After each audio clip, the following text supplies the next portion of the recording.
በአሜሪካ የኢትዮጵያ ባለሙሉ ስልጣን አምባሳደር የሆኑት ፍጹም አረጋ አሜሪካ ቀደም ሲል ለኢትዮጵያ ልትሰጥ አቅዳው የነበረው ገንዘብ ድጋፍ እንዳይሰጥ የተደረገው በጊዜያዊነት ነው ሲሉ ገለጹ።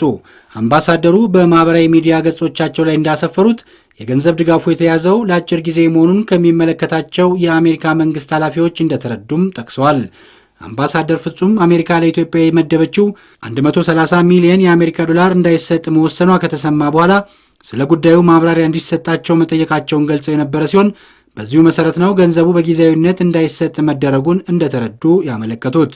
በመጀመሪያ ላይ ይህንን የአሜሪካ መንግስትን ውሳኔ በተመለከተ ፎሬን ፖሊሲ የተባለው መጽሔት ሲሆን መጽሔቱ አሜሪካ ለኢትዮጵያ ለመስጠት የመደበችውን 130 ሚሊዮን ዶላር ላለመስጠት መወሰኗን የውስጥ ምንጮቹን ጠቅሶ ከቀናት በፊት ዘግቦ ነበር። መጽሔቱ አሜሪካ ለደረሰችበት ለዚህ የእርዳታ ገንዘብ እገዳ ውሳኔ ምክንያቱ ደግሞ ኢትዮጵያ በአባይ ወንዝ ላይ እየገነባችው ካለው የታላቁ የኢትዮጵያ ህዳሴ ግድብ ጋር ተያይዞ እንደሆነ በዘገባው አስነብቧል። አምባሳደር ፍጹም አረጋም በገጻቸው ላይ የ130 ሚሊዮን የአሜሪካ ዶላር እንዳይሰጥ መወሰኑን እንደሰሙና ከአሜሪካ መንግስት በኩል ማብራሪያ መጠየቃቸውን ጠቅሰው ጉዳዩ በህዝባችን ጥሪት እየገነባ ነው ካለው ከታላቁ የኢትዮጵያ ህዳሴ ግድብ ድርድር ጋር እንደሚያያዝ ሰምተናል ብለዋል። አምባሳደር ፍጹም በዚህ ጉዳይ ላይ ከሚመለከታቸው የአሜሪካ ባለስልጣናት በኩል ማብራሪያ ጠይቀው ቀጠሮ ተሰጥቷቸው እንደነበረ ገልጸው የነበረ ሲሆን በቀጠሯቸው መሰረትም ተገናኝተን ማብራሪያውን አግኝተናል፣ ጉዳዩም በጊዜያዊነት እንዲቆም የተደረገ እንደሆነ ተረድተናል ሲሉ በገጻቸው ላይ አስፍረዋል። አምባሳደር ፍጹም ከየትኞቹ የአሜሪካ መንግስት ባለስልጣናት ጋር እንደተወያዩና የገንዘቡ ድጋፍም በጊዜያዊነት እንዲቆም ስለመደረጉ ተረድተናል ከማለት ውጪ በጉዳዩ ላይ ተጨማሪ ማብራሪያ አልሰጡም። አምባሳደሩ ጨምረውም ግድቡ የኛ ነው፣ ተባብረን እንጨርሰዋለን፣ በጥረታችን ኢትዮጵያን በብርሃን ትደምቃለች ሲሉም በማህበራዊ ገጾቻቸው ላይ አስፍረዋል። አሜሪካ ከወራት በፊት በኢትዮጵያ በሱዳንና በግብፅ መካከል በህዳሴው ግድብ ዙሪያ ዋሽንግተን ውስጥ ሲደረግ የነበረውን ድርድር ስታስተናግድ የነበረች ሲሆን ኢትዮጵያ በመጨረሻ ላይ የቀረበው የስምምነት ሰነድ ሳትቀበለው ፊርማዋንም ሳታኖር መቅረቷ ይታወሳል። በአገራቱ መካከል በሚደረገው ድርድር ውስጥ ተጽዕኖ ለማሳደር ሙከራ አድርጋለች ስትባል የቆየችው አሜሪካ ለኢትዮጵያ ለመስጠት ያቀደችውን የ130 ሚሊዮን ዶላር ድጋፍ መያዟ በአገሪቱ ላይ ጫና ለመፍጠር ያለመ እንደሆነም አንዳንዶች ይናገራሉ። አሜሪካ ኢትዮጵያ በቢሊዮኖች ዶላር አውጥታ ለዓመታት ስትገነባ የቆየችውና ወደ መጠናቀቁ እየተቃረበ ባለው የታላቁ ህዳሴ ግድብ ዙሪያ በኢትዮጵያ በሱዳንና በግብፅ መካከል ሲካሄድ በቆየው ድርድር ውስጥ ከቅርብ ጊዜ ወዲህ በአሸማጋይነት ብትቆይም ጥረቷ ሳይሳካ ቀርቷል። ፎሬን ፖሊሲ ወደ 130 ሚሊዮን ዶላር የሚጠጋ የእርዳታ ገንዘብ ታገደ ባለው ዘገባው የገንዘቡን እግድ ላይ የውጭ ጉዳይ ሚኒስትሩን ማይክ ፖምፒዮ ፊርማቸውን ማኖራቸውንም ጠቅሷል። ፎሬን ፖሊሲ ምንጮቼ ነገሩኝ ብሎ በሰራው ዘገባ ገንዘቡ የታገደው ለደህንነት፣ ለጸረ ሽብር፣ ለወታደራዊ ትምህርትና ስልጠና እንዲሁም የሰው ልጆች ዝውውርን ለመግታት ለሚደረጉ እንቅስቃሴዎችን የሚደግፍ አካል ነው እንጂ ይህ የእርዳታ ገንዘብ እግድ የጤናና የምግብ እርዳታ የመሳሰሉ ድጋፎችን አይመለከትም ብሏል። ህወሓት እጅግ መሰሪ የሆነና ኢትዮጵያዊ ያልሆነ ኢትዮጵያን ለማፍረስ የቆመ የፖለቲካ ኃይል መሆኑን የራያ ራዩማ ዴሞክራሲያዊ ፓርቲ ሊቀመንበር አቶ አገዘው ህዳሩ አስታወቁ። በወንጀል ሊጠየቅ ከፖለቲካ ፓርቲነትም ሊሰረዝ በአሸባሪነትም ሊፈረጅ ይገባልም ብለዋል። አቶ አገዘው ህዳሩ በወቅታዊ ጉዳዮች ዙሪያ እንዳሉት ህወሓትን እየዘወሩ ያሉ ኃይሎች ከአስተሳሰባቸው ጀምሮ ኢትዮጵያውያን አይደሉም። በኢትዮጵያ ስም መጠቀም እስከቻሉ ድረስ በኢትዮጵያዊነት አብረው መቆየት የሚፈልጉ እንጂ እነሱ መጠቀምና በስልጣን መቆየት ካልቻሉ ኢትዮጵያን ለነሱ ስጋት በማትሆን መንገድ መስራትና አፈራርሶ መሄድም ይፈልጋሉ ብለዋል።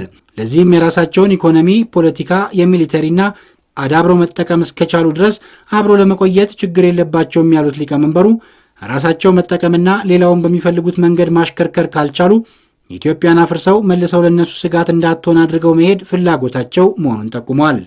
ህወሓት ለህዝቡም አይጠቅምም፣ እጅግ መሰሪውንና ኢትዮጵያዊ ያልሆነ ኢትዮጵያን ለማፍረስ የቆመ የፖለቲካ ኃይል ነው። ስለዚህ ከዚህ ጋር የሚተባበር ኢትዮጵያዊ መኖር የለበትም ብዬም አምናለሁ ብለዋል።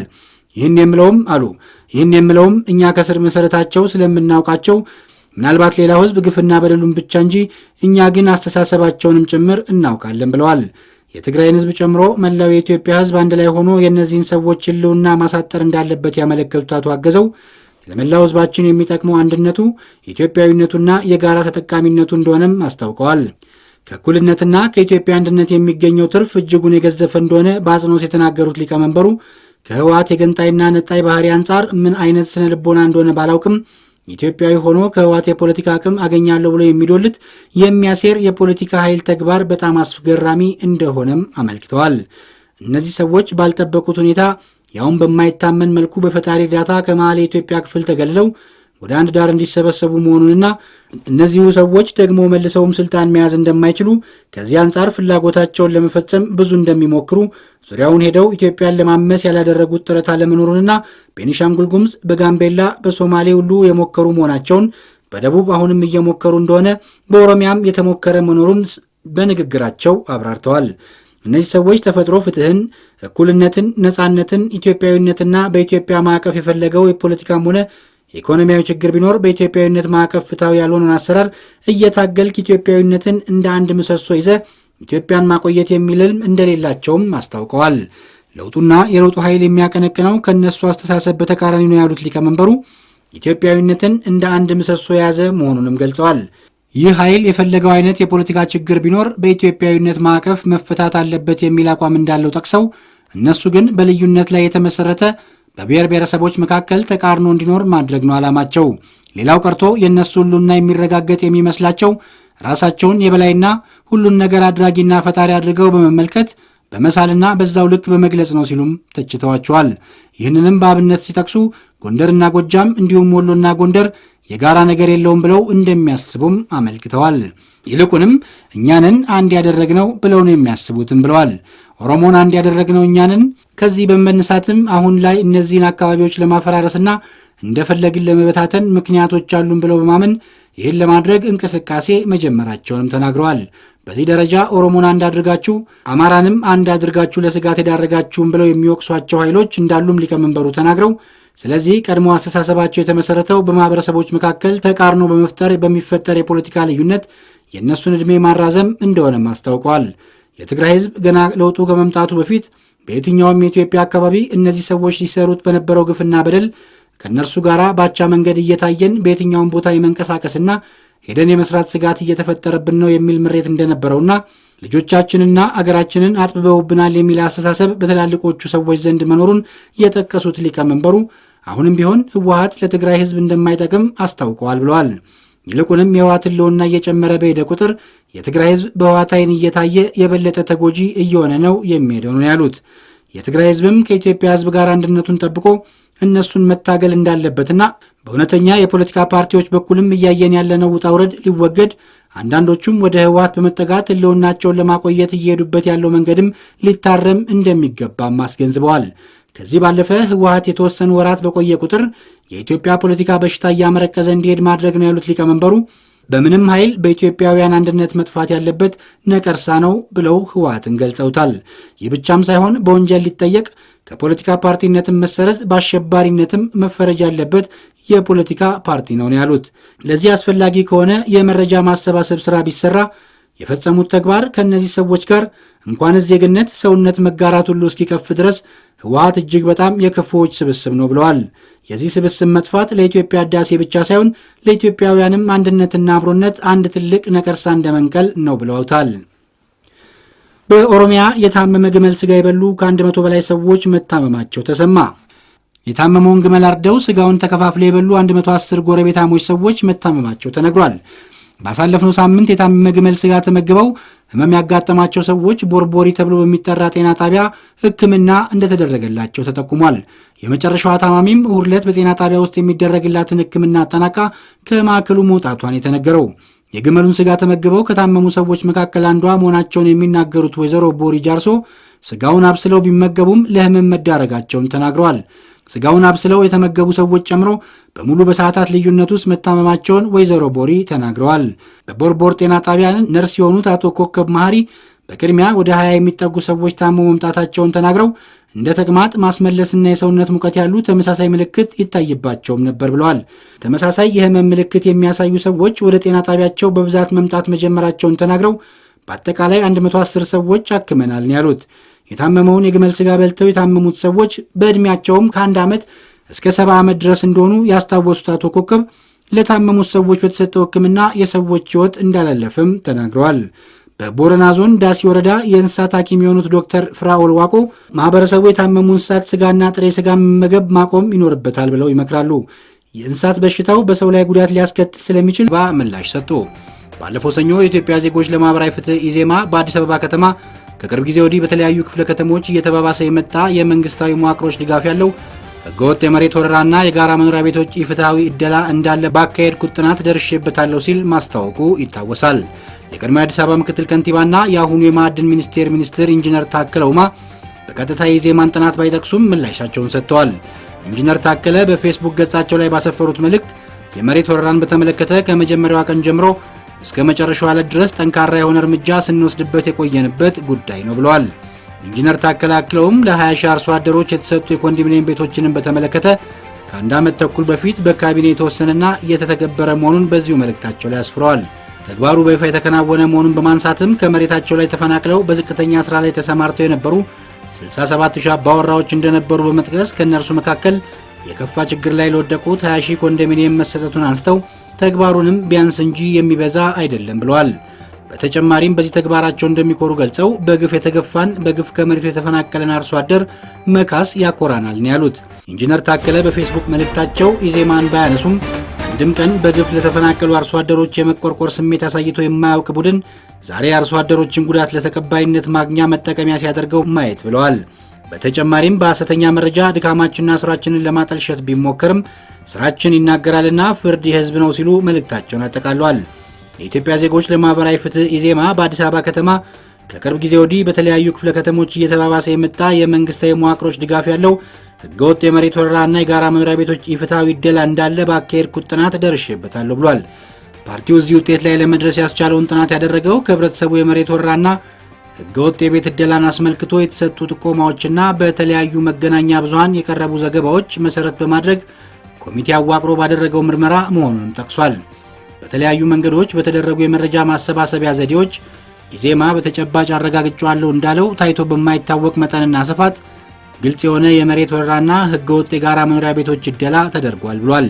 በዚህ መልኩ የተያዙ ቦታዎችም ህጋዊ ይዘት እንዲኖራቸው የሚያስፈልጋቸው ሰነዶች እንደተዘጋጁላቸው እንደደረሰበት የሚገልጸው የፓርቲው የጥናት ውጤት የከተማው አስተዳደር አካላትም ይህን ሂደት እንደሚያውቁም ጠቅሷል።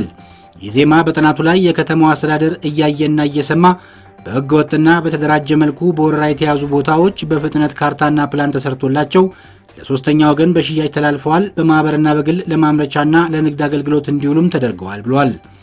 የጋራ መኖሪያ ቤቶችን በተመለከተም የከተማው አስተዳደር ባወጣው ደንብ መሰረት በምንም መስፈርት የቤት ተጠቃሚ ሊሆኑ የማይገባቸው ግለሰቦችና ቡድኖች ቤትና የነዋሪነት መታወቂያ ተሰጥቷቸዋል ሲል በጋራ የመኖሪያ ቤቶች በኩል አሉ ያላቸውን የአሰራር ችግሮችም ጠቅሷል። ጥናቱ እንዳለው በከተማዋ የተለያዩ አይነት ህገወጥ የመሬት ወረራ ተግባራት እንደተከናወኑ አመልክቶ እነዚህም በጅምር ቤት ስም ከባለ ይዞታዎች ህጋዊ ባልሆነ መንገድ በመግዛት ግንባታ የማካሄድ፣ ባዶ መሬቶችን በቡድንና በግለሰብ ደረጃ በማጠር እንዲሁም ለሌላ ወገን የማስተላለፍ፣ በተጨማሪም በመንግስት መዋቅር ውስጥ በተዘረጋው ሰንሰለት በጥቅም ተጋሪነትና በዝምድና ሰፋፊና ቁልፍ ቦታዎችን መያዝ በከተማ ውስጥ መታየቱን ገልጿል። ፓርቲው በጥናት አገኘሁት እንዳለው በመሬት ወረራው ላይ ግንባር ቀደም ተሳታፊ የነበሩት ሰዎች ቦታዎቹ ከዚህ ቀደም የቤተሰቦቻችን ናቸው፣ በቂ ካሳ ሳይከፈለን ከቦታችን ተነስተናል የሚሉ ግለሰቦችና ወረራ የተፈጸመባቸው አካባቢ ላይ የሚገኙ የክፍለ ከተማና የወረዳ ኃላፊዎች እና ፈጻሚዎች ናቸው ብሏል። ጨምሮም በተደራጀ መልኩ የተፈጸመው የመሬት ወረራ በመንግስት ስልጣን ላይ ያሉ አመራሮች የተሳተፉበት እንደሆነና ግለሰቦች፣ ቡድኖችና አደረጃጀቶች መሬቱን ወረው እንዲይዙ አመቻችተዋል። የመንግስትንም ስልጣን ለህገወጥ ተግባር ከለላና ሽፋን እንዲሆንም አድርገዋል በማለት ጠቅሷል። ከዚህ ባሻገርም ፓርቲው ያደረገው ጥናት የጠቀሳቸው የመንግስት አካላት ህገወጥ የሆኑ የግንባታ ፈቃዶች፣ ካርታና ልዩ ልዩ ሰነዶችን ለማይገባቸው ግለሰቦችና ቡድኖች በማዘጋጀት ህገወጥ ድርጊቶቹ ህጋዊ መስለው እንዲቀርቡ ከፍተኛ አስተዋጽኦ አድርገዋል በማለትም ከሷል። የህገወጥ የመሬት ወረራ ተግባር በከተማዋ አዲስ አለመሆኑን ያመለከተው የኢዜማ ጥናት አሁን በአዲስ አበባ ከተማ ከተስተዋለው ጋር ሲነጻጸር በዚህ ደረጃና ፍጥነት የተስፋፋበት ጊዜም አልነበረም። በአሁኑ ጊዜ የተከሰተው የመሬት ወረራ የተከናወነባቸው ስፍራዎች ስፋት ከፍተኛ ከመሆኑ በላይ ወረራው የከተሞችን አረንጓዴ ቦታዎች፣ የወንዝ ዳርቻዎች እንዲሁም ለመሰረተ ልማት አውታር ዝርጋታ በፕላን የተከለሉ ቦታዎችን ያካተተ በመሆኑ የጉዳቱ መጠን ከፍተኛ ነው ብሏል። ጥናቱ የጋራ መኖሪያ ቤቶችን አሰጣጥ በተመለከተ የመንግስት ህገወጥ ተግባር በግልጽ ታይቷልም ብሏል። ለዚህም ኢፍትሐዊ ህጎችና መመሪያዎችን በማውጣት ህጋዊ ባልሆነ መንገድ ህጎችና ደንቦችን በማሻሻል ለካቢኔውና ለከንቲባው በተሰጠ ልዩ ስልጣን ከንቲባውም ሆነ ካቢኔያቸው ቤቶችን እንደፈለጉ እንዲያድሉ ምክንያት ሆኗል ሲልም ጠቅሷል። በዚህም የአዲስ አበባ ከተማ አስተዳደር ኢፍትሐዊ በሆነ መልኩ ፈጽሞ ኮንዶሚኒየም ቤቶች ለማይገባቸው ግለሰቦችና ቡድኖች ቤት የማስተላለፍ ተግባር እንደፈጸመና እየፈጸመ መሆኑንም አረጋግጠናል ብለዋል። ከዚሁ ጋር በተያያዘም የኦሮሚያ ክልል የመንግስት ሰራተኞች ከአሁን ቀደም ቦታና ኮንዶሚኒየም የተሰጣቸው ቢሆንም በአሁኑ ወቅት ደግሞ ድጋሚ በአዲስ አበባ የጋራ መኖሪያ ቤቶች እየታደላቸው መሆኑን እንዳረጋገጡም ጠቅሰዋል። በዚህ መሰረትም ከኦሮሚያ ክልላዊ መንግስት ቢሮዎች ሳር ቤት አካባቢ ከሚገኘው ጽህፈት ቤት ሁሉም የተመዘገቡ ሰራተኞች በሰኔ ወር ላይ በሺዎች የሚቆጠሩ ቤቶች የድልደላ ዕጣ የወጣላቸው ሲሆን ሁሉም ሰራተኞች የኮንዶሚኒየም ብሎክ ቁጥርና የቤቱን ቁጥር በስማቸው ተረጋግጦ የተሰጣቸው ሲሆን የነዋሪነት መታወቂያም የተዘጋጀላቸው መሆኑም ተገልጿል። ጥናቱ ጨምሮም የጋራ መኖሪያ ቤቶች ህንፃዎች ውስጥ የተሰሩ የንግድ ቤቶችን በተመለከተ የልማት ተነሽ አርሶ አደሮች ልጅና የልጅ ልጅ ተብለው በግፍ ስለመታደላቸው በእግር ኳስ ደጋፊነት ስም ለተሰባሰቡ ማህበራት መከፋፈላቸው ተጨባጭ ማስረጃዎች ተገኝተዋል ሲል በሪፖርቱ ላይ ገልጿል። የኢትዮጵያ ዜጎች ለማህበራዊ ፍትህ ኢዜማ በአዲስ አበባ ከተማ ውስጥ ተከስቷል ስላለው ህገወጥ የመሬት ወረራና የጋራ መኖሪያ ቤቶች የፍትሃዊ ዕደላን በተመለከተ ጥናት አድርጎ ያገኘውን ውጤት ይፋ ባደረገበት ዘገባው ላይ መደረግ ስላለባቸው የማስተካከያ እርምጃዎች የመፍትሄ ሀሳብም አቅርቧል።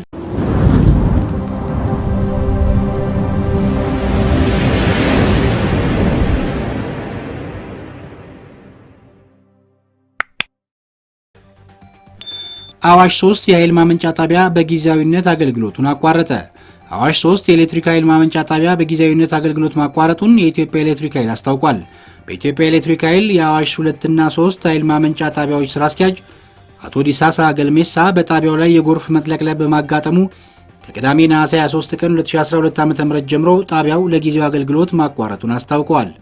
በአዋሽ ወንዝ ላይ እየተከሰተ ያለው ጎርፍና የእምቦጭ አረም በቆቃ በአዋሽ 2 እና 3 የኃይል ማመንጫ ጣቢያዎች የወደፊት ዕጣ ፈንታ ላይ ትልቅ ስጋት ሆኗል ብለዋል። በአዋሽ ወንዝ ሙላት የተነሳ ከቆቃ ግድብ ከሐምሌ 15 ቀን 2012 ዓ.ም ጀምሮ በሰከንድ 60 ሜትር ኪዩብ ውሃ ሲለቀቅ የቆየ ቢሆንም የሚገባው የውሃ መጠን በየጊዜው እየጨመረ በመሆኑ ከግድቡ የሚለቀቀው የውሃ መጠንም አሁን ላይ በሰከንድ 625 ሜትር ኪዩብ ውሃ መድረሱን ኃላፊው ተናግረዋል። በዚህም ባለፉት 49 ዓመታት አገልግሎት ሲሰጥ የቆየውና 32 ሜጋዋት የማመንጨት አቅም ያለው የአዋሽ 3 የኤሌክትሪክ ኃይል ማመንጫ ጣቢያ በውሃ መጥለቅለቅ አደጋ ምክንያት ላልተወሰነ ጊዜ አገልግሎት መስጠት አቁሟል ነው የተባለው። እንዲሁም ከተርባይን ወለል እስከ ተርባይን ሮተር ማገናኛ ዘንግ ድረስ ያሉት የኤሌክትሮ መካኒካል ዕቃዎች በውሃ በመዋጣቸው የጉዳቱን መጠን ለማወቅ እንዳልተቻለም አቶ ዲሳሳ ተናግረዋል። በተመሳሳይ የአዋሽ 2 የውሃ ኃይል ማመንጫ ጣቢያ የውሃ መቀበያ በእምቦጭ አረም በመዘጋቱ ከሐምሌ 23 ቀን 2012 ዓ.ም ጀምሮ አገልግሎቱ እየሰጠ እንደማይገኝ የተገለጸ ሲሆን ችግሩን በጊዜያዊነት ለመፍታት አረሙን በኤክስካቫተር የማንሳት ሥራ እየተከናወነ መሆኑም ተገልጿል። አቶ ዲሳሳ በአዋሽ ተፋሰስ ላይ የሚገኙ የቆቃ የአዋሽ 2 እና 3 የኤሌክትሪክ ኃይል ማመንጫ ጣቢያዎች የሚገጥማቸውን ተፈጥሯዊ ችግር በዘላቂነት ለመፍታት የቅንጅት ሥራ ያስፈልጋል ማለታቸውን ከኢትዮጵያ ኤሌክትሪክ ኃይል የተገኘው መረጃ ያመለክታል። በአዋሽ ተፋሰስ ላይ የተገነቡ ሶስቱም የኃይል ማመንጫ ጣቢያዎች በድምሩ 107 ሜጋዋት ኤሌክትሪክ ኃይል የማመንጨት አቅም እንዲኖራቸው ተደርገው የተሰሩ ናቸው። በመጪዎቹ ሳምንታት ኢትዮጵያን ጨምሮ በምስራቅ አፍሪካ ሀገራት ከፍተኛ መጠን ያለው ዝናብ ይጠበቃል ተባለ። በመጪዎቹ ሳምንታት ኢትዮጵያን ጨምሮ በምስራቅ አፍሪካ ሀገራት ከፍተኛ መጠን ያለው ዝናብ እንደሚጠበቅ የምስራቅ አፍሪካ የአየር ንብረት የልዕቀት ማዕከል አስታውቋል። በተለይም በአብዛኞቹ ሰሜን ምዕራብ ኢትዮጵያና ሰሜን ምዕራብ ደቡብ ሱዳን አካባቢዎች ከ200 ሚሊ ሜትር በላይ የሆነ ከባድ ዝናብ እንደሚጠበቅ ማዕከሉ አሳስቧል። በደቡባዊ ሱዳን፣ በምዕራብና በማዕከላዊ ኢትዮጵያ፣ በምዕራባዊ ኤርትራ፣ በሰሜን ምስራቅ ሶማሊያ፣ በምዕራብና ማዕከላዊ ደቡብ ሱዳን፣ በሰሜን ኡጋንዳ አንዳንድ ክፍሎችና በምዕራብ ኬንያ ደግሞ ከ50 እስከ 200 ሚሊ ሜትር የሆነ መካከለኛ ዝናብ እንደሚጠበቅ ነው የተነገረው። እንዲሁም በማዕከላዊ ሱዳን፣ በደቡብ ኢትዮጵያ፣ በጅቡቲ፣ በደቡባዊ ኤርትራ፣ በሰሜንና በደቡብ ሶማሊያ፣ በምዕራብ ኬንያ፣ በማዕከላዊና በደቡባዊ ኡጋንዳ እንዲሁም በምስራቅና ደቡብ ታንዛኒያ አንዳንድ ክፍሎች ላይ ከ50 ሚሊ ሜትር በታች የሆነ ቀላል ዝናብም ይጥላል ተብሎ ይጠበቃል። በአብዛኞቹ ታንዛኒያ፣ ብሩንዲ፣ ሩዋንዳ፣ አብዛኛው የምስራቅና የሰሜን ኬንያ፣ የመካከለኛው ሶማሊያ፣ የደቡብ ኢትዮጵያ አንዳንድ ክፍሎች፣ ደቡብ ምስራቅ ደቡብ ሱዳንና ሰሜን ሱዳን ውስጥም ደረቃማ የአየር ሁኔታ ይጠበቃል ተብሏል። በሰሜን ምስራቅና ምዕራብ ኢትዮጵያ፣ በሱዳን ማዕከላዊና ደቡባዊ ክፍሎች፣ በኢትዮጵያ ሱዳን ድንበር ተሻጋሪ አካባቢዎች፣ በሰሜን ምዕራብ ደቡብ ሱዳንና በሰሜን ምስራቅ ሶማሊያ በጣም ከባድ ዝናብ ይቀጥላል ተብሎ ነው የሚጠበቀው። በሌላ በኩል የሙቀት መጠንን በተመለከተ በሰሜን ሱዳን፣ በኤርትራ፣ በሰሜን ምስራቅ ኢትዮጵያ አንዳንድ ክፍሎች፣ በጅቡቲና በሶማሊያ ሰሜን ምዕራብ ጠረፍ ባሉ ክልሎች ከ32 ዲግሪ ሴንቲግሬድ በላይ ከፍተኛ ሙቀት ይጠበቃል። በምስራቅ ኢትዮጵያ፣ በሶማሊያ፣ በሰሜን ምዕራብና በምስራቅ ኬንያ፣ በሰሜን ኡጋንዳ፣ በምስራቅ ሩዋንዳና በብሩንዲ እንዲሁም በምዕራብና ምስራቅ ታንዛኒያ መካከለኛ የሙቀት መጠን ከ20 እስከ 32 ዲግሪ ሴንቲግሬድ ይጠበቃል። ከደቡብ እስከ ሰሜን ኢትዮጵያ፣ ከማዕከላዊ እስከ ምዕራብ ኬንያ ክፍሎች ከደቡባዊ ኡጋንዳ፣ ከምዕራብ ሩዋንዳ፣ ከምዕራብ ብሩንዲና ከመካከለኛው እስከ ደቡባዊ ታንዛኒያ ክፍሎች